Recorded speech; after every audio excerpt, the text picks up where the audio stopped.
Mucho gusto, muchas gracias por la invitación. El día de hoy voy a hablarles sobre las herramientas del apoyo en el diagnóstico de la esclerosis múltiple. Espero que les sea de utilidad. Voy a empezar con la primera. Muchos de nuestros pacientes con esclerosis múltiple no son diagnosticados de forma oportuna. Muchos de ellos se tardan hasta 10 años en que algún médico, ya sea médicos generales, médicos traumatólogos, los y médicos internistas, puedan sospechar la enfermedad. ¿Por qué pasa eso? Porque muchos pacientes tienen brotes o recaídas clínicas en donde solamente a lo mejor sintieron dormido este brazo o sintieron dormido una pierna y se les pasó en algunos días. Entonces, es difícil sospechar que esas parestesias o esas alteraciones sensitivas correspondían con una enfermedad como esclerosis múltiple. La mayor parte de nosotros, pues si al paciente se le quitó, pues a lo mejor un dolor de rodilla, una caída, lo que sea, se sospechan en ese tipo de situaciones y no integramos un diagnóstico correcto. Importante, y el objetivo de esta plática es que ustedes vean la cantidad de herramientas que podemos ocupar para nosotros poder diagnosticar la enfermedad. Esto que les tengo aquí, nosotros lo conocemos como el iceberg de la enfermedad. Nosotros tenemos la parte clínica, que es lo que nos dice el paciente en la consulta, nos habla de los brotes clínicos.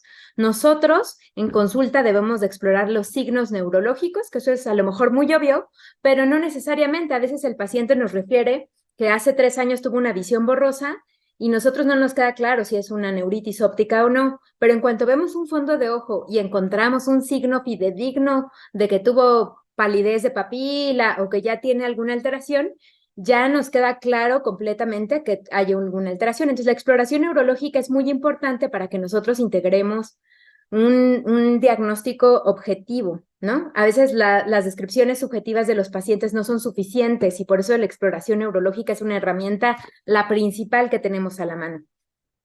A veces tenemos pacientes que en la exploración neurológica podemos encontrar que, por ejemplo, le dicen, levanta este brazo y bien, levanta este brazo y perfecto, o las piernas, ellos las levantan y las levantan bien, pero a lo mejor algún paciente puede, por ejemplo, ser maratonista y correr 20 kilómetros y de repente de la noche a la mañana nos dice que de la pierna derecha ese paciente solamente ya no corre 20 kilómetros, sino ya llega a 3 kilómetros y tú lo exploras y no encuentras realmente una debilidad franca. Pero si el paciente encuentras que te dice subjetivamente hablando que antes tenía mayor fuerza y ahora ya no, y que antes corría 20 y ahora no puede correr ni 3, entonces ahí hay una alteración. También tenemos que ser cautelosos porque no todo es tan obvio, no todo es tan claro y tenemos muchas manifestaciones que son subjetivas y que son datos también de que el paciente está progresando. Más abajo, y cosas que ya no vemos en la consulta, podemos tener nuevas lesiones en la resonancia magnética que nos hablen de una progresión de la enfermedad. Entonces, cada consulta, nosotros, los que nos dedicamos a la esclerosis múltiple, checamos que el paciente no tenga nuevas lesiones en la resonancia magnética.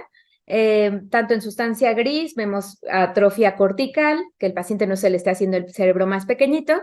Y bueno, ya más abajo checamos los neurofilamentos, que es un marcador de neurodegeneración, que ahorita voy a intentar explicarles más adelante. Bueno, ¿y cuáles son los criterios? En general, en la esclerosis múltiple tenemos que tener dos conceptos claros. Uno es la diseminación en tiempo. Esto significa que el paciente tenga recurrencia de la enfermedad. Por ejemplo, si nosotros tenemos una esclerosis, una epilepsia, si un paciente tiene un solamente episodio de crisis convulsiva, podemos pensar que fue por hipoglucemia, que fue por pues cualquier cuestión sistémica. Pero cuando ya el paciente ha convulsionado más de una ocasión, ya hablamos que el paciente tiene epilepsia. Es exactamente igual para la esclerosis múltiple. O sea, la recurrencia en tiempo es un marcador que nos habla que el paciente tiene la enfermedad de esclerosis múltiple. Y en espacio implica que es en varias localizaciones. Por ejemplo, si yo tengo 2 episodios de neuritis óptica, pues no tengo diseminación en espacio, necesito que las lesiones sean en varias áreas del cerebro. Entonces, Hablando de los criterios diagnósticos, les diría que los pacientes tienen que tener, por ejemplo, brotes y signos. Si nosotros tenemos, por ejemplo, no es lo mismo la descripción de hace 2 años no vi que la atrofia del nervio óptico que les comentaba. Si el paciente, por ejemplo, ya tiene hiperreflexia al menos, ya estamos hablando de una lesión de la vía piramidal, hiperreflexia, debilidad, espasticidad, ya decimos, se lastimó la vía piramidal. Si lo encontramos con ataxia, si lo encontramos con dismetrías, disdiadococinesias, integramos un síndrome cerebeloso. Entonces, ¿cuáles son los requisitos? Bueno, que el paciente por resonancia magnética tenga al menos lesiones hiperintensas o desmielinizantes en al menos 4 de las siguientes lesiones: periventriculares, yuxtacorticales, infratentoriales y en médula espinal. Esas son las 4 que ahorita se las voy a enseñar en imagen cómo se ven. Ahora, en la cuestión de tiempo, no solamente, anteriormente solamente era clínico que el paciente tenga 2 brotes, pero esto se avanzó y se dijo, no necesariamente tienen que ser brotes. Si un paciente tiene bandas oligoclonales en líquido cefalorraquídeo, también es considerado un criterio de tiempo, que ahorita voy a explicar más al respecto. Entonces, les enseño cuáles son las 4 áreas. Una es alrededor del sistema ventricular, no a 1 centímetro, ni a 3, ni a 4, alrededor del sistema ventricular. Yuxta es pegado a la corteza cerebral, como vemos aquí en la 2. Infratentorial es debajo de la tienda del cerebelo, como vemos aquí esta lesión en el puente, o en la médula espinal, como esta de acá. Ahora, ¿cómo son las lesiones de la esclerosis múltiple? Bueno, las lesiones en esclerosis múltiple son lesiones pequeñitas, como de 2 a 3 milímetros, a veces suelen ser ovoides, de diferentes formas, como vemos aquí, esta se ve muy redonda, esta se ve como triangular. Por ejemplo, estos que vemos aquí les llamamos los dedos de Dodson, son como unos deditos que se pusieron así alrededor del cuerpo calloso. Este es el cuerpo calloso, esta es la rodilla, este es el cuerpo y este es el esplenio del cuerpo calloso. Entonces, estas lesiones en forma de dedos de Dodson, casi se le conocen como unos deditos que se pusieron. Las lesiones pueden llegar a medir milímetros, sí, pero a veces centímetros y a veces hasta más de 3 centímetros y se le conoce como lesiones pseudotumorales. Ahora, miren, aquí a la izquierda les enseño una imagen que se llama una secuencia en T2. Esto es un T2 axial. Entonces, el T2 axial, si se fijan, el líquido, yo les digo a mis pacientes, es blanco. Líquido blanco es un T2, para que se acuerden de la secuencia. Líquido blanco es un T2. Y fíjense que aquí, a diferencia de la imagen de la derecha, esta que vemos acá, no sé si ustedes se fijan que aquí se ve muy bien la lesión alrededor de la corteza cerebral. Esa es una lesión en fibras en U, que es muy sugestiva de esclerosis múltiple. Aquí esta secuencia de acá es una secuencia FLAIR. En el FLAIR, el líquido se ve negro. Ajá. Entonces, si ustedes se fijan, el T2 es una secuencia que como el líquido se ve blanco o hiperintenso, que esa sería la forma correcta de decirlo, hiperintenso, no nos permite ver claramente esta lesión. En cambio, en la imagen, la secuencia FLAIR es justamente una secuencia que nos permite suprimir la intensidad, atenuar la intensidad de la señal del líquido y entonces que nos podamos ver mejor las lesiones desmielinizantes. Esa era para mostrarles.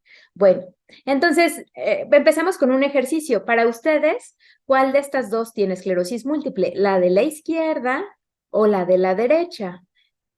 Entonces, miren, voy a empezar a responder esto, normalmente lo hago en vivo, pero miren, si ustedes se fijan bien, la imagen que tiene lesiones periventriculares es la de la izquierda, ¿no?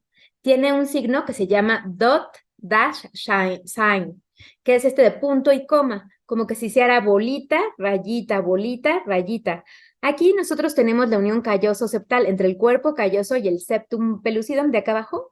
Entonces tenemos bolita, rayita, rayita, es punto y coma a nivel del cuerpo calloso. Y en cambio, en esta imagen no le vemos lesiones periventriculares. También le vemos, por ejemplo, lesiones no sé, necesariamente ovoideas, así como en forma de raya. Entonces, les comentaría que ustedes de repente podrían ver esta imagen y decir que estas lesiones son lesiones desmielinizantes, sin embargo, no son. Son lesiones por pequeño vaso en el lado derecho y el ejemplo del lado izquierdo sí tiene esclerosis múltiple. Entonces, para hablarles más de cómo la enfermedad de pequeño vaso es uno de los principales confusores de la enfermedad, les diría, bueno, ¿cómo las diferenciamos? Porque la enfermedad de pequeño vaso, la microangiopatía, la van a encontrar ustedes de forma muy frecuente. Una es en todos aquellos mayores de 55 años o de 50 años, ustedes sospechan que puede tener enfermedad de pequeño vaso, no así en las personas de 20 a 40 años. Entonces, miren, el primer signo que vienen aquí en la letra A es el signo de los capuchones por delante de la asta frontal de los ventrículos laterales y en el asta occipital de los ventrículos laterales. En esta parte se ven unas imágenes en capuchón, que estas son estas imágenes blancas alrededor de las astas frontales y de las occipitales. Esto sugiere enfermedad de pequeño vaso. Tenemos que pedirle secuencias de susceptibilidad magnética para nosotros poder ver los depósitos de hemosiderina que podemos tener en las angiopatías amiloides. También es frecuente que en las secuencias T1 o en FLAIR podamos ver áreas de encefalomalacia, que no son hoyos negros, sino son áreas que ya justamente corresponden a lo mismo del líquido cefalorraquídeo. Hay una pérdida de tejido cerebral y se ven como un hoyo negro, pero mucho más negro que lo que sería un hoyo negro de esclerosis múltiple. Se ven estas imágenes en el puente, que es característico de los pacientes hipertensos que tienen enfermedad vascular. Podemos ver lesiones corticales que restringen en el DWI, que es la secuencia de difusión. Entonces, esto nos corresponde a lesiones isquémicas. Siempre la restricción a la difusión es blanco brilla o se pone blanco hiperintenso en el DWI.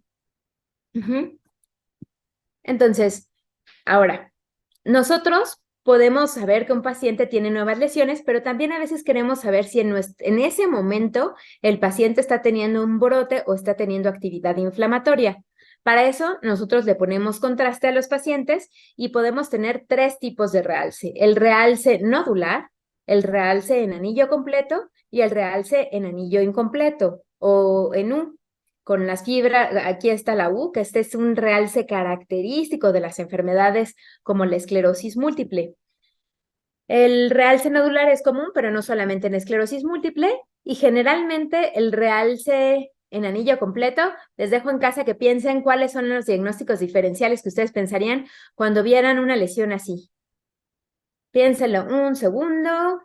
Y entonces nos vamos a cuáles son lo que tienen que pensar. Cuando vean lesiones que tienen reforzamiento en anillo completo, el 40% van a ser gliomas, 30% de esas van a ser metástasis, el 8% van a ser abscesos, 6% van a ser lesiones por esclerosis múltiple. O sea, no es lo más frecuente, pero sí se debe de pensar, más en un paciente joven, mujer.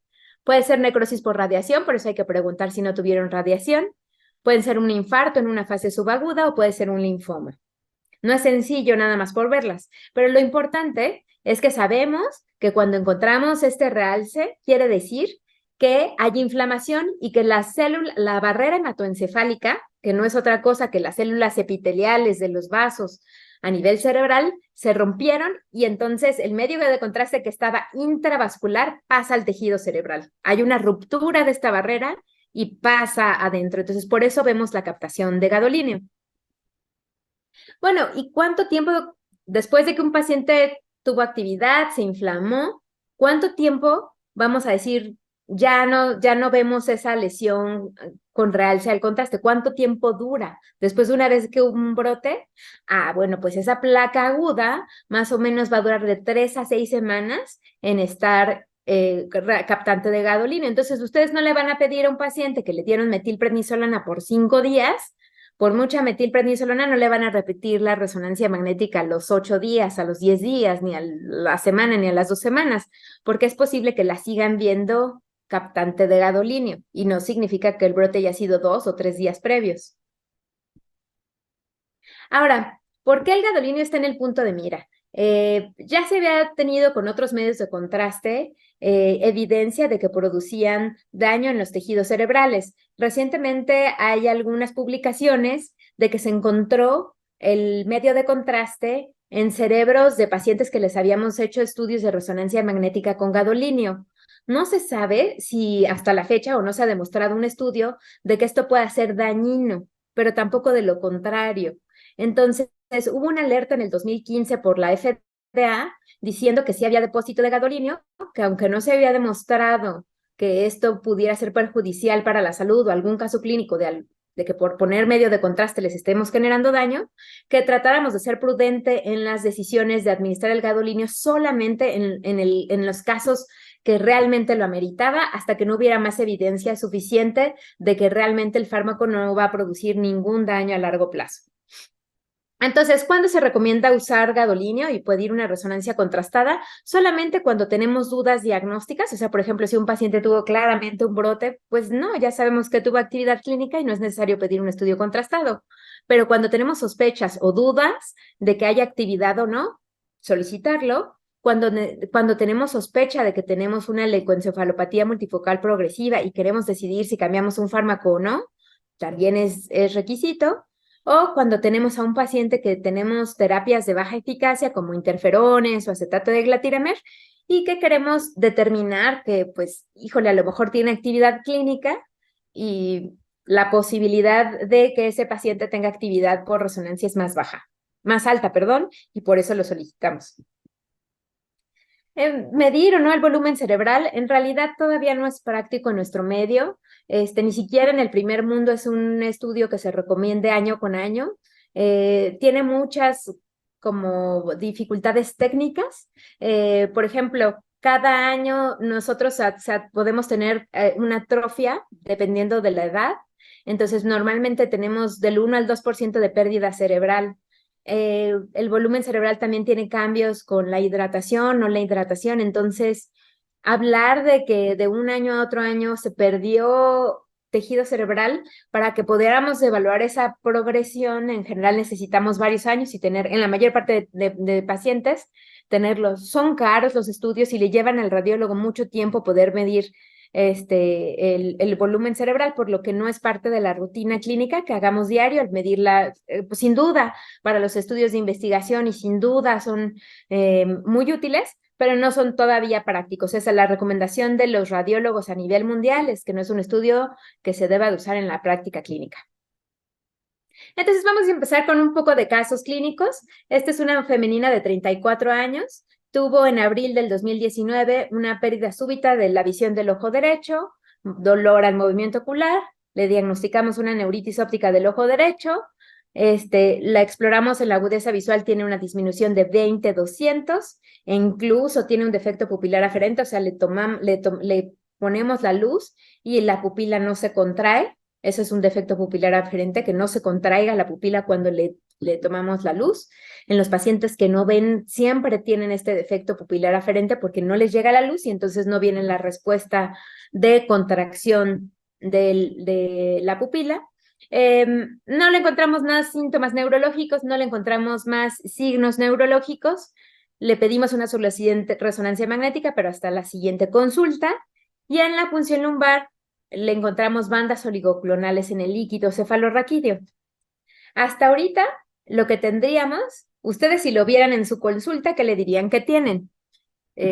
Tratan de no decir mandar al neurólogo, pero ¿qué dirían? Es un cuadro agudo, tengo criterio, lo que tienen que, como lo tendrían que pensar es, tengo criterios de tiempo, ¿y qué me responderían? ¿Sí o no? ¿Solamente ha sido un cuadro clínico? Sí, pero ya tengo bandas, entonces criterio de tiempo ya tengo. ¿Tengo criterio de espacio? No, porque nada más he tenido una pérdida súbita de la visión del ojo, entonces no cumple criterios en espacio, ¿no? Porque solamente ha sido un episodio clínico. Pero le pedimos la resonancia magnética y nos trae esta imagen. Hasta ahorita es un síndrome clínicamente aislado, que es un episodio único, y tenemos esta imagen, y aquí si se fijan, tenemos este es un corte coronal, o sea, como con una corona, los cortes van así, y aquí vemos, no sé si alcanzan a ver, aquí en esta parte de aquí, de la derecha, se ve el nervio óptico hiperintenso, o sea, blanco, y de esta parte no. Entonces aquí se ve que la neuritis óptica, tenemos la lesión hiperintensa del nervio óptico. En esta parte de aquí se ven lesiones periventriculares. Y aquí nosotros tenemos una imagen en T2. A ver, aquí si les pongo a decir qué secuencia es esta, ustedes me tendrían que decir qué es. Un T2, porque el líquido es blanco o hiperintenso. en cortes sagitales, ¿no? Y esta secuencia de acá es un flare, ajá, en cortes sagitales. Entonces, nosotros aquí vemos estas lesiones hiperintensas a nivel de la columna cervical, a nivel de C3, aquí las vemos hiperintensas. Entonces, ya con esto, ¿tenemos diseminación en espacio con esta imagen? Esa es una pregunta para ustedes. Y la respuesta es sí, sí tenemos diseminación en el espacio porque tenemos lesiones en el nervio, lesiones periventriculares y lesiones en médula. Entonces, si recuerdan, las 4 áreas que les había dicho son periventriculares, yuxtacorticales, infratentoriales y medulares, ¿no?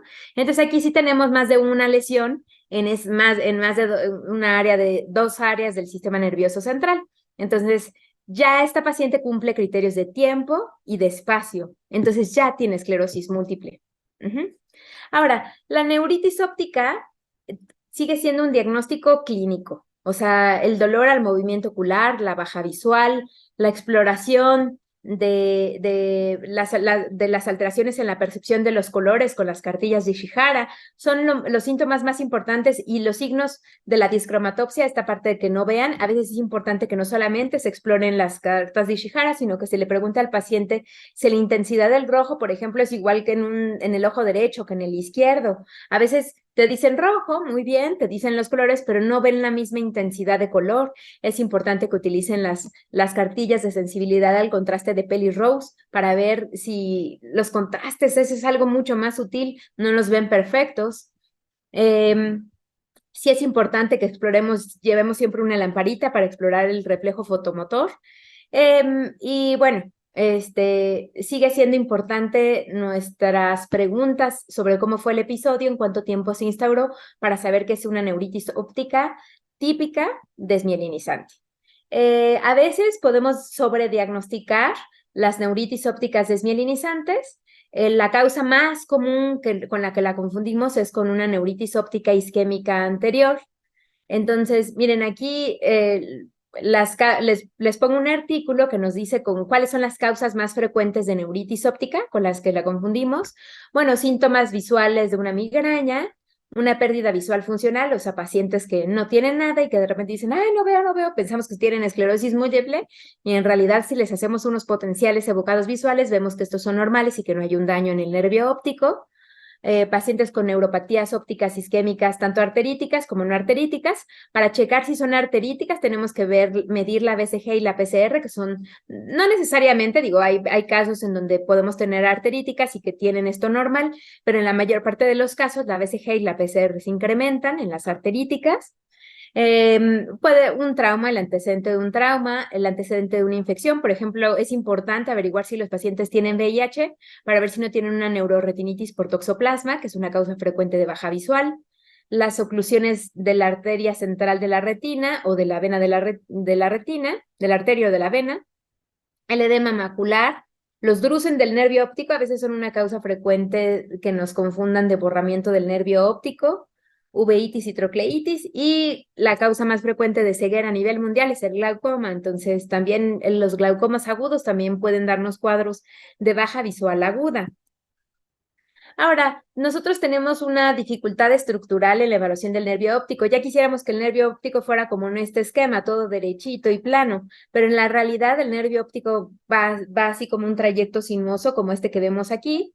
Tenemos nosotros varios segmentos. El total del nervio óptico mide 5 centímetros y tenemos un segmento que es el segmento intraocular, que mide 1 milímetro.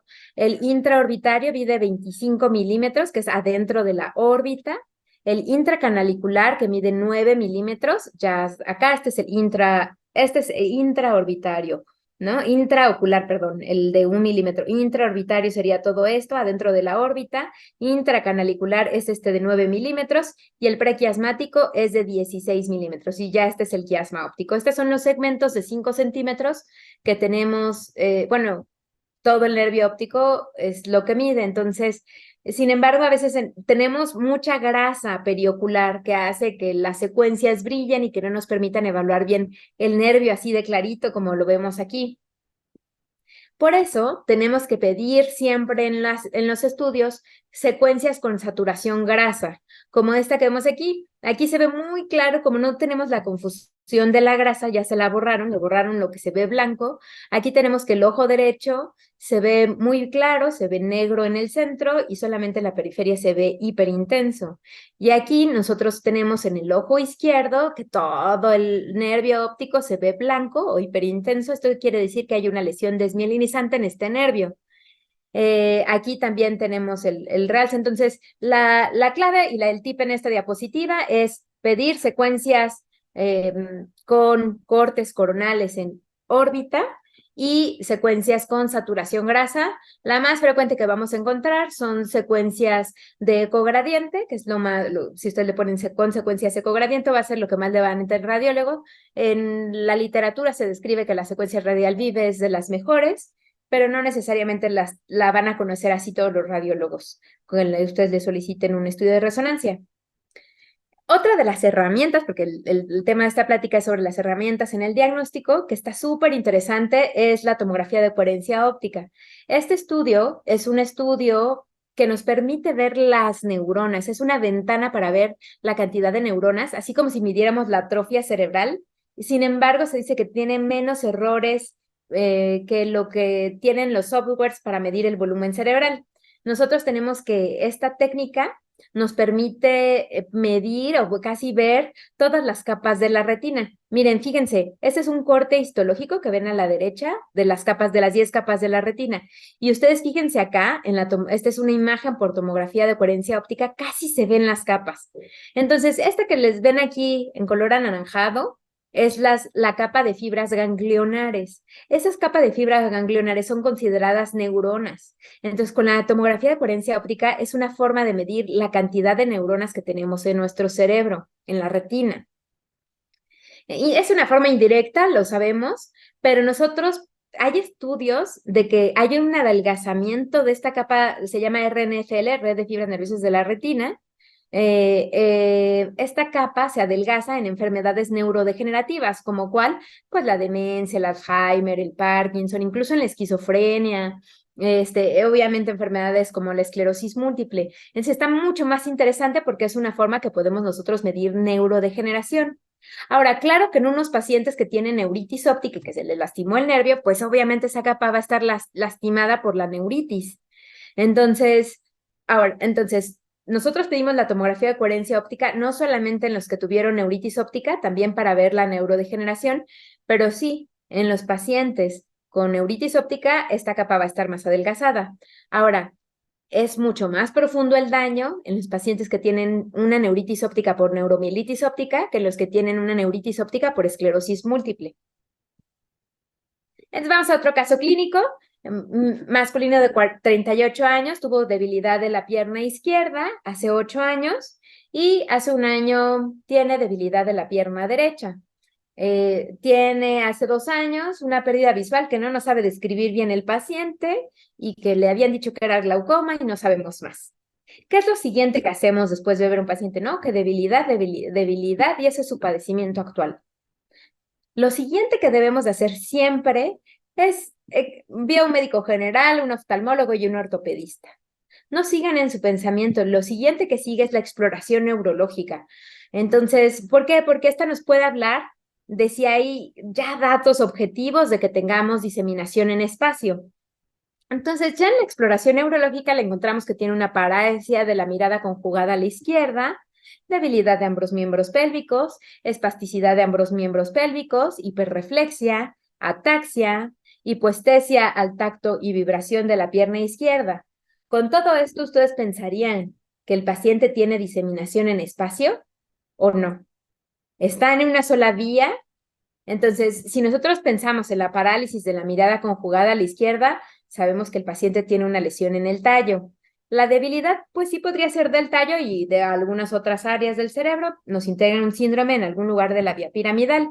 Claro que por pensar que es en ambos miembros pélvicos, aunque no fue al mismo tiempo, acuérdense que fue hace 8 años y hace un año. Si fueran los dos al mismo tiempo, tendríamos que pensar en una mielitis transversa. Pero cuando son en diferente tiempo, las debilidades de los miembros pélvicos no necesariamente. Tenemos ataxia, que esto generalmente nos indica una lesión en los núcleos vestibulares o en las vías cerebelosas, pero es en otra área, no puede ser en la misma. hipoestesia al tacto fino, tacto y vibración. Entonces ya las vías sensitivas están comprometidas. Con esto ya tenemos una diseminación en espacio, ¿no? Y este es el estudio de resonancia magnética. Entonces aquí, esta secuencia de aquí, ¿qué secuencia es? Entonces piensen en casa qué secuencia es, pero esta es una secuencia FLAIR.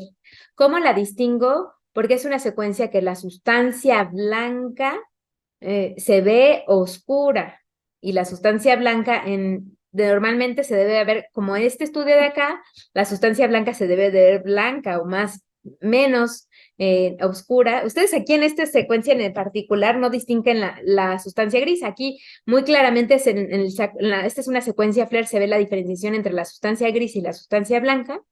La gris es la periférica, la de la orilla. Esto blanquito que ustedes ven aquí en las orillas, en los ribetes, este ribete cortical. En cambio, esta es una secuencia en T1. ¿Y es un T1 simple?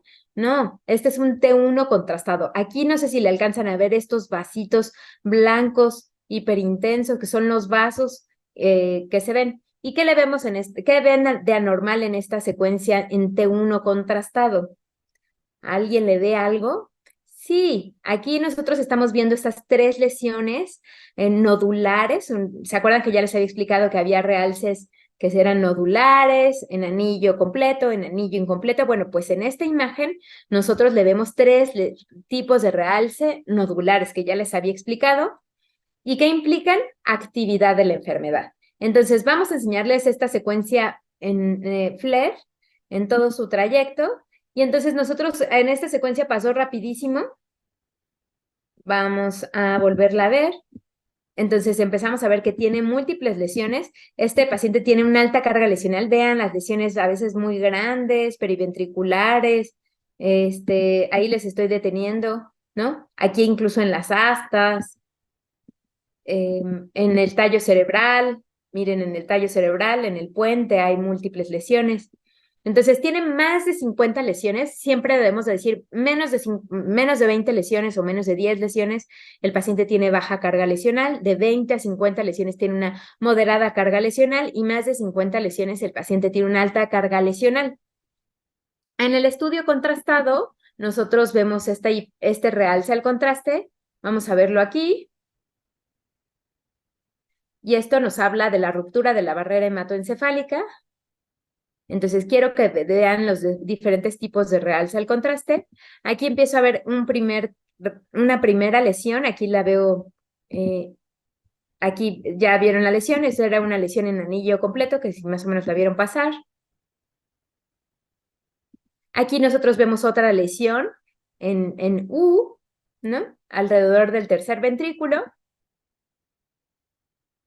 Y aquí seguimos viendo lesiones en anillo completo, lesiones nodulares que captan contraste, ¿no? Entonces, este es un paciente con al menos 7, 8 lesiones captantes de gadolíneo que está activo. Quiere decir que en ese momento, recientemente, acaba de tener un brote en las semanas previas. También este paciente tiene lesiones en médula espinal. Entonces, a ver, recordando el caso, que es un paciente que tenía debilidad en una pierna, debilidad en otra pierna, a 8 años, 1 año, ¿le darían ya tratamiento? ¿Este paciente tiene criterios en tiempo? Sí, porque fue hace 8 años y hace 1 año. ¿Tiene criterios en espacio? Sí, porque ya le vimos una cantidad enorme de lesiones. Entonces, y además está activo. Entonces, un paciente con esclerosis múltiple, remitente recurrente, con actividad clínica. Bueno, hace 1 año tenía actividad clínica. Si le hiciéramos la nota ahorita, le ponemos sin actividad clínica. Y si esa imagen fuera de ahorita, le pondríamos con actividad radiológica. Ok, vamos a revisar este otro caso. Masculino de 55 años, que acude con nosotros por un dolor de cabeza, le lastima la luz y el ruido, tiene visión borrosa, tiene una infección de oído y inicia con mareo desde hace 1 año. Nosotros realmente que checamos esto, no pensamos en algo más. Incluso nuestra exploración neurológica era completamente normal. Los estudios de electronistagmografía decían que tenía un vértigo postural paroxístico benigno, que ese es algo periférico. Generalmente lo distinguimos porque el paciente mueve la cabeza y es cuando tiene mareo. Sin embargo, mandamos a hacer un estudio de resonancia magnética y le encontramos una lesión desmielinizante en el pedúnculo cerebeloso medio derecho. Eh, entonces, le hacemos una punción lumbar y encontramos que tiene bandas oligoclonales en líquido y en suero. Entonces, con eso, los que son internistas y que me están escuchando, que son del área clínica, me tendrían que decir qué le dirían al paciente si ustedes lo vieran en su consulta. ¿Qué le tendrían que pedir? ¿Alguien tiene alguna idea de qué le tendrían que pedir a este paciente? Entonces, les voy a enseñar la imagen. Mientras piensan, vean la lesión desmielinizante. Esta es una secuencia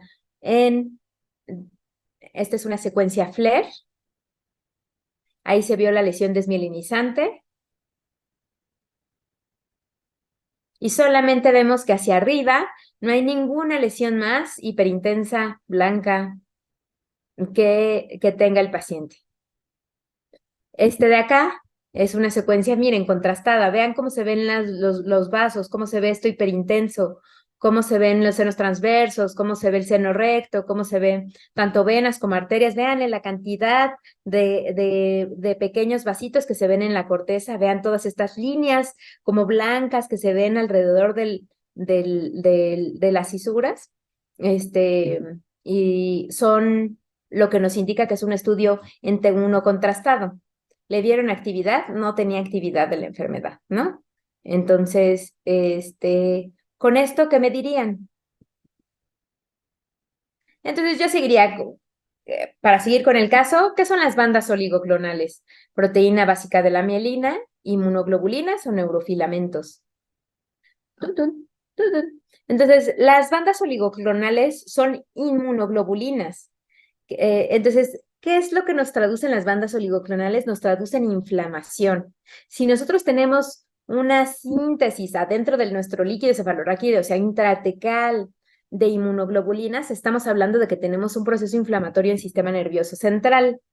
Entonces, miren, este es un gel de agarosa y aquí nosotros tenemos que en el suero tenemos una banda oligoclonal, aquí en el líquido cefalorraquídeo no tenemos ninguna. Que esto podría ser un paciente sano que de repente por ahí tuviera algunas inmunoglobulinas séricas muy sin importancia. En los pacientes que tienen enfermedades autoinmunes como cuál, lupus, artritis, Sjögren's, tienen una producción de inmunoglobulina sistémica, entonces en el suero les encontramos bandas oligoclonales, que son estas inmunoglobulinas, y en el líquido cefalorraquídeo también. A veces no se sabe si se pasaron de forma sistémica y por la inflamación se rompió la barrera hematoencefálica y entraron estas inmunoglobulinas al líquido cefalorraquídeo y en algunas ocasiones la enfermedad pudiera ser pudiera ser también a nivel del cerebro y también a nivel sistémico, ambas. Pero bueno, este patrón en donde hay producción tanto intratecal de inmunoglobulinas, o sea, en el líquido cefalorraquídeo, como en el suero, les llamamos un patrón en espejo. Tenemos otro tipo de patrones en donde sí tenemos alguno en el suero, pero principalmente en el líquido cefalorraquídeo. Este es un patrón tipo 3. Al patrón tipo 4 es el exclusivo, o sea, solamente tenemos producción de inmunoglobulinas en el líquido cefalorraquídeo. Aquí es S es suero, LRCR es líquido cefalorraquídeo. Y cuando nos reportan en nuestras bandas oligoclonales que todas se pegaron al cátodo, entonces lo que nosotros pensamos son paraproteinemias, ¿no? Wallstrom, mieloma múltiple y todas las que los internistas se saben. Bueno, cuando se pegaron las bandas al cátodo, tanto en suero como en líquido, sospechamos esas enfermedades y ya tenemos nuestro diagnóstico. Con esto lo que les quiero decir, aquí está. Entonces, no solamente sospechar en esclerosis múltiple cuando veamos una lesión desmielinizante. Hay muchas causas sistémicas de lesiones desmielinizantes. Pacientes con monoparesia. Fíjense, este paciente tenía 50 años, 6 semanas de evolución, con desviación del ojo izquierdo en abducción a la supraversión y una paresia de la pierna derecha. Nistagmus a la supraversión de la mirada y le encontramos bandas oligoclonales en el líquido y no le encontramos en suero. En este caso, ¿qué sospechamos? Ya tiene inflamación a nivel cerebral y le encontramos en el examen neurológico. ¿Cuántas localizaciones? 2 o 3 localizaciones. ocasiones vamos a ver la imagen y encontramos esta imagen. Este paciente tiene nada más así, ¿tiene criterios en espacio? Sí. ¿Tiene criterios en tiempo? Sí. En espacio sí, por la exploración neurológica. En tiempo sí, por las bandas oligoclonales. Y les enseño la resonancia magnética. Y en la resonancia magnética tenemos una lesión aquí periacueductal, alrededor del cuarto ventrículo. Pero si subimos más, esta es una secuencia FLAIR. Y hacia arriba encontramos estas otras lesiones ovoideas, que son periventriculares. Entonces aquí ya por lo menos tenemos entallo cerebral, periventriculares y otra lesioncita más. Y este es el estudio T1 contrastado, el de la derecha. Ajá, hasta ahí dejo esto. Y en el de la derecha tenemos un estudio contrastado. La lesión capta, no era una lesión típica. De hecho, este paciente costó un poco de trabajo hacer el diagnóstico. Por eso es un caso de ejemplo, porque la lesión era típica periventricular, pensábamos en otra causa, en que pudiera tener neuromielitis óptica, porque también la neuromielitis óptica da lesiones periventriculares más grandes. Sin embargo, se hicieron pruebas para aquaporina 4 y foro negativas y el paciente evolucionó después con más lesiones tipo esclerosis múltiple. Tenemos otro paciente con mielitis transversa. Este es un paciente que tiene un nivel sensitivo T7, T9. El internista lo ve y dice, bueno, ya tiene un nivel sensitivo, es del neurólogo, y no tenemos todavía resonancia y no tenemos la función lumbar. Le mandamos a hacer la resonancia y encontramos aquí que tiene esta lesión hiperintensa o blanca. Miren, esta de aquí negra es la médula, que es más o menos del tamaño de un lápiz, del tamaño de una goma, más bien como una goma de lápiz, si la extendiéramos larga, porque es móvil, no es recta. Allá quisiéramos que fuera como lápiz, no se movería y no tendríamos tantos problemas para los estudios de imagen, pero es móvil y alrededor está llena de líquido cefalorraquídeo que generalmente que se está moviendo y que por eso tenemos muchas dificultades técnicas con los estudios de resonancia magnética, que muchas veces pensamos que tenemos lesiones desmielinizantes y no es así. Pero bueno, esta lesión francamente es hiperintensa o blanca adentro de la médula, que es como lápiz negro que vemos aquí alrededor del líquido cefalorraquídeo, que es blanco. Aquí nosotros tenemos que en las secuencias de cerebro, de cráneo, nosotros tenemos estas lesiones hiperintensas. Entonces aquí tenemos miren, estas son las clásicas lesiones periventriculares. Miren, aquí nosotros vemos punto, punto, punto, y todo esto es incluso la forma en cómo se distribuyen es periventricular, y ya desde esta secuencia decimos son los clásicos dedos de Dodson, que es un signo, son deditos alrededor del ventrículo, y ya pensamos en la enfermedad. No hay duda de que tiene la enfermedad por esclerosis múltiple porque tiene diseminación en espacio. ¿Tiene diseminación en tiempo? Todavía no lo sabemos porque solamente tiene una mielitis transversa. Entonces, para mí yo digo que sí, por las clásicas lesiones, pero ustedes me dirán, ¿de verdad? Doctora, tiene solamente un síndrome clínicamente aislado porque solamente hizo un cuadro de mielitis transversa, acuérdese.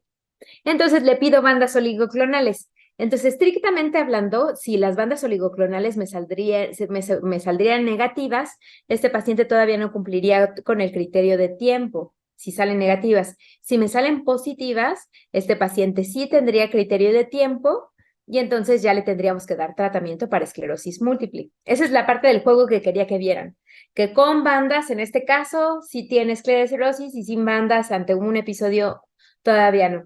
Va a haber, yo creo que más cambios en esta parte de la enfermedad porque cada día la queremos diagnosticar de forma más temprana.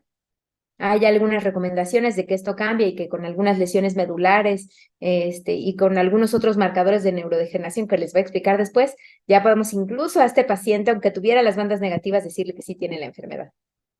Aquí les traigo otro ejemplo del diagnóstico diferencial y por qué es muy importante hacer cortes axiales, digamos así, de la médula espinal. Por ejemplo, aquí tenemos dos imágenes, las del lado izquierdo de la médula espinal y del lado derecho de la médula espinal.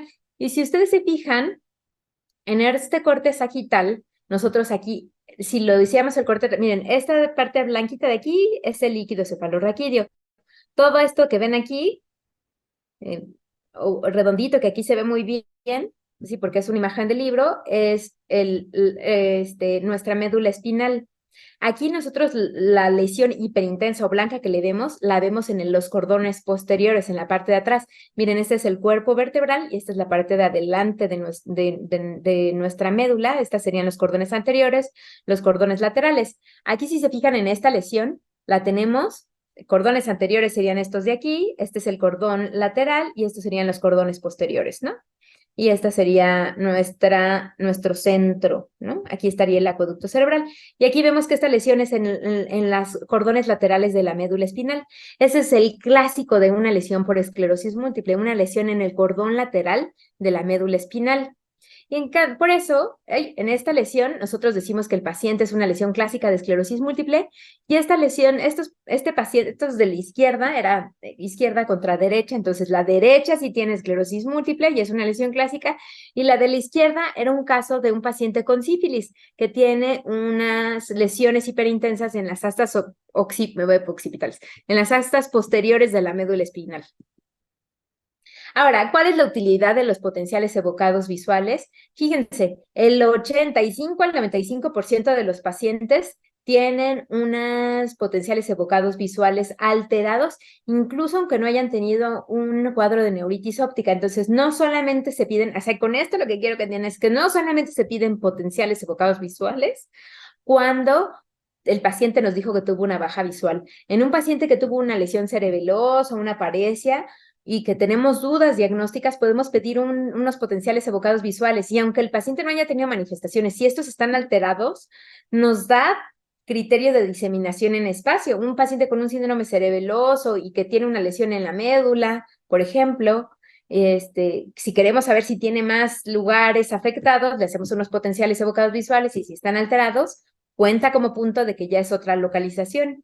Los potenciales evocados somatosensoriales nos hablan de una afección de los cordones posteriores, ¿no? Los potenciales evocados auditivos en realidad raramente están afectados, solamente en el 15% de los pacientes con esclerosis salen anormales, o incluso algunos lugares dicen que un poco más bajo. Ahora, ¿cuáles son las herramientas que son así, los signos radiológicos que son súper específicos de la enfermedad? Esto es mucho más difícil de ver, no es tan como digamos para el público en general. Los neurólogos, que si hay alguno que me está escuchando, por supuesto que tienen que saber ellos que el signo de la vena central, que la vamos a pedir en un SWAN, es una secuencia para ver los vasos muy bonitos. Aquí, por ejemplo, miren qué bonito se ve, está la lesión y en el centro se ve un vasito. Entonces, bueno, la vena, en cambio, por ejemplo, vean en este paciente que tenía, en este de la izquierda tenía esclerosis múltiple y en este de la derecha era un paciente, si ustedes se fijan, comparan este paciente de la izquierda con este de la derecha, la verdad es que las lesiones pues se ven blanquitas aquí y aquí también se ven blanquitas. Claro que si ya saben lo que yo les dije, dicen, ah, no, pero estas están periventriculares y estas están subcorticales, no es lo mismo. Yo les digo, ah, sí, sí, me hicieron caso. Pero bueno, si se fijan ya más en el signo, sí tiene la vena central, el de esclerosis múltiple, y el paciente que tiene Sjögren y que tiene otra enfermedad sistémica no tiene el vasito. Entonces también ese puede ser un buen dato clínico para que ustedes puedan analizar sus casos cuando tengan duda de si es una o es otra cosa. Bueno, esta es la regla del más del 50% de las lesiones con la vena, si es esclerosis múltiple contra menos del 50% de las lesiones no es esclerosis múltiple. Ahora, también es importante que en los estudios de control nosotros veamos, por ejemplo, aquí esta es una hermosísima y chulísima, dirán, ¿eso qué es? No, ahí se ve una mancha, se ven. Bueno, esta es una resonancia magnética y ustedes si la ven súper bien, es una resonancia magnética en un resonador de 7 Teslas, que eso es, antes nada más era de investigación, ya hay en la parte clínica, pero vean qué chulada de corteza. Aquí esta es la sustancia gris, que se ve como blanca, y esta es se le ven las fibras casi de la sustancia blanca. Y aquí, a nivel periventricular, este es el sistema ventricular, y aquí se ve la lesión. Entonces, vean el tamaño de esta lesión, y luego vean, después de meses, se hizo nuevamente esta resonancia en este hermoso resonador que no tenemos en nuestro país de 7 Teslas, o bueno, no que yo sepa que todavía tengamos alguno. Aquí se ve cómo esta lesión, de estar así como redondita de aquí, creció y se hizo espiculada y se hizo como estrella, ¿no? Casi casi que vemos unos bordes de una estrella mucho más grandes que lo que aquí que nada más se veían redondita. Entonces estas lesiones se conocerían como slow and expanding evolving lesions, o sea, que se expanden lentamente, que crecen lentamente, aunque también en las descripciones previas, cuando vemos una lesión que está creciendo, sospechemos en tumor, no en slow and expanding. Tiene que ser muy discreto, pero si de repente de milímetros, esto es solamente en técnicas de 7 teslas. Generalmente, si nosotros en resonadores convencionales vemos que una lesión se expande, es una bandera roja de que está creciendo y decimos, es posiblemente que sea un tumor, un linfoma o algo más. Nosotros tenemos ya de forma automatizada cómo por ejemplo, decir si esto es una slow and expanding evolving lesion o no es una slow and expanding evolving lesion. Por ejemplo, aquí vemos esta lesión y vemos esta lesión y aquí nos dijo sí está creciendo o no está creciendo. Que eso es la maravilla porque estar midiendo si cada lesión creció 1 milímetro o no creció 1 milímetro está en China. También tenemos nosotros lesiones que se llaman PRLs, que son lesiones del borde paramagnético. Entonces, ¿qué son las lesiones del borde paramagnético? Son inflamación crónica. Entonces, son macrófagos cargados de hierro residual que se ven en el borde de las lesiones. Entonces, ¿cómo se ven? Así, miren. Tenemos esta secuencia en FLAIR y aquí tenemos las lesiones hiperintensas. Y aquí nosotros tenemos estas secuencias de susceptibilidad magnética en donde les vemos el anillo, esta captación del hierro, del incremento de la susceptibilidad. Vean este anillo hipointenso, o sea, negro, está alrededor de las lesiones que son destructivas y que van a veces creciendo. También es un dato, sí, pues, que nos pudiera sugerir la enfermedad. Ahora, en la corteza es bien difícil de ver en los estudios convencionales, normalmente nunca la evaluamos, pero yo sí los invito a que la chequen. ¿Por qué? Porque ¿qué es la corteza cerebral? Bueno, pues ahí están alojados los cuerpos neuronales y ya todo el axón es la sustancia blanca, pero obviamente, ¿qué es peor? Si tuvieran una bala y la dieran a la corteza cerebral o le dieran a la sustancia blanca, ¿a quién generaría más daño? Pues afectar a la corteza cerebral, porque en la corteza está el cuerpo neuronal. Si se muere el cuerpo neuronal, definitivamente se muere toda la neurona, ¿no? Todo el axón, se produce un daño definitivo. Entonces, por ejemplo, aquí nosotros tenemos lesiones tipo 1, que son leucocorticales. Leuco es de sustancia blanca. Cortical es corteza cerebral. Entonces tenemos las lesiones tipo 1, que son leucocorticales. Tenemos las lesiones tipo 2, que son intracorticales, adentro de la corteza cerebral, y tenemos las lesiones tipo 3, que son las lesiones subpiales. Aquí tenemos la pía madre, que es la pegada a la corteza cerebral, acuérdense de la pía madre. Entonces, lesiones tipo 3 generalmente nos sugieren que ahí están los folículos linfoides secundarios. Hay una teoría de que la esclerosis múltiple secundaria progresiva, desde ahí tienen células que funcionan, linfocitos B, que funcionan produciendo bandas oligoclonales y producen que la enfermedad sea progresiva. Ok, entonces, bueno, otra recomendación es que siempre los estudios de imagen de resonancia magnética estuvieran orientados en la misma distancia. A veces los técnicos radiólogos toman toda la cabeza chueca, entonces nosotros tenemos que tener las líneas subcallosa o basal de Gallagher, que siempre tiene que ser en el medio, que tiene que pasar en medio del sistema ventricular. En el plano coronal también tienen que estar alineadas al paralelo a los surcos de Silvio, que son estos de acá.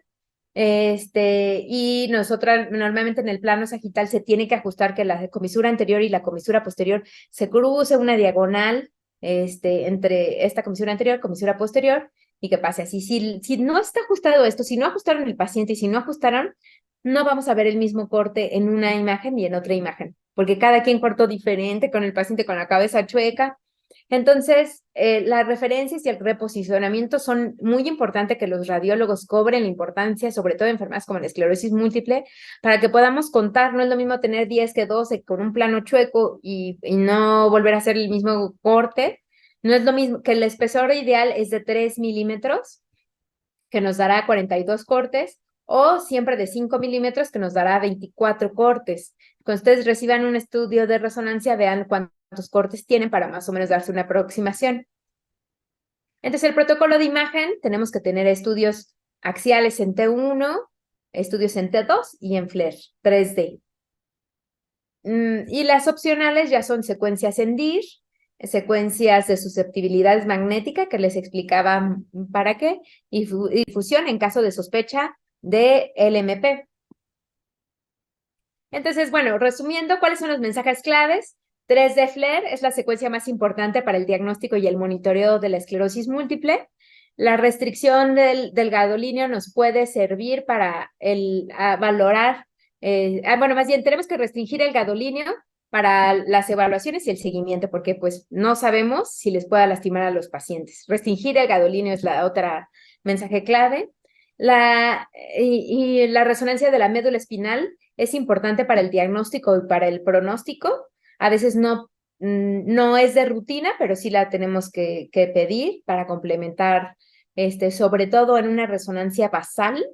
Siempre tiene que el paciente tener no solamente cráneo, sino también médula espinal. Cada año los pacientes se tienen que hacer una resonancia de cráneo anual. Y bueno, no se recomiendan de rutina secuencias para la vena central o lesiones corticales o volumetría si el paciente no tiene ninguna indicación. ¿Qué otras herramientas ya más moleculares existen? Bueno, la más utilizada, hay mucho de qué hablar sobre esto, pero ya no, desgraciadamente el tiempo no nos da, pero rápidamente diría que los neurofilamentos es una de las cadenas ligeras de los neurofilamentos. ¿Qué son los neurofilamentos? Pues son unas proteínas que están en toda la neurona, principalmente en el axón, en el soma no tanto, y esto cuando hay un daño de nuestro axón, tenemos una liberación de neurofilamentos que la parte estructural, son parte del citoesqueleto del axón. Entonces, si nosotros tenemos un daño axonal por lesión inflamatoria o neurodegenerativa, traumática o vascular, podemos tener esta liberación de neurofilamentos al líquido cefalorraquídeo. En el líquido cefalorraquídeo vamos a tener 40 veces más neurofilamentos que en sangre, pero también en sangre podemos tener.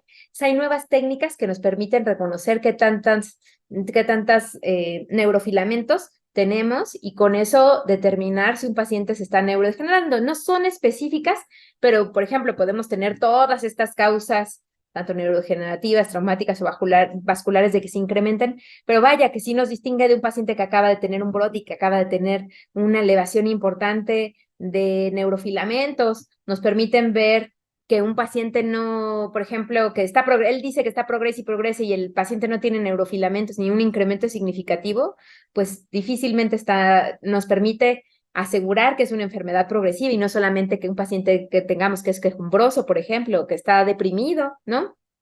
Van a ser de mucha utilidad para el seguimiento de los pacientes, son herramientas que nos permiten en el seguimiento,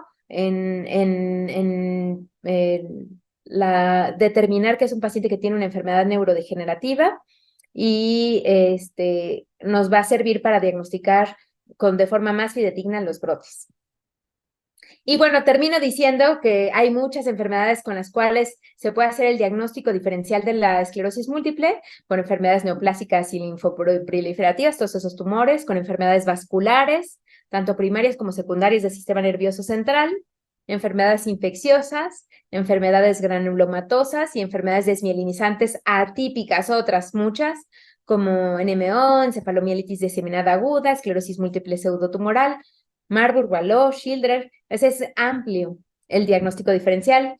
Ya nos tocaría a lo mejor esta parte del diagnóstico diferencial a los que nos dedicamos a esta área, pero me encanta que ustedes sospechen de la enfermedad, que ustedes se animen a decir este paciente no tiene todos los criterios, no tiene estudios de imagen, es imposible hacer un diagnóstico de esclerosis múltiple con tomografía. Y bueno, eso sería todo. Muchas gracias.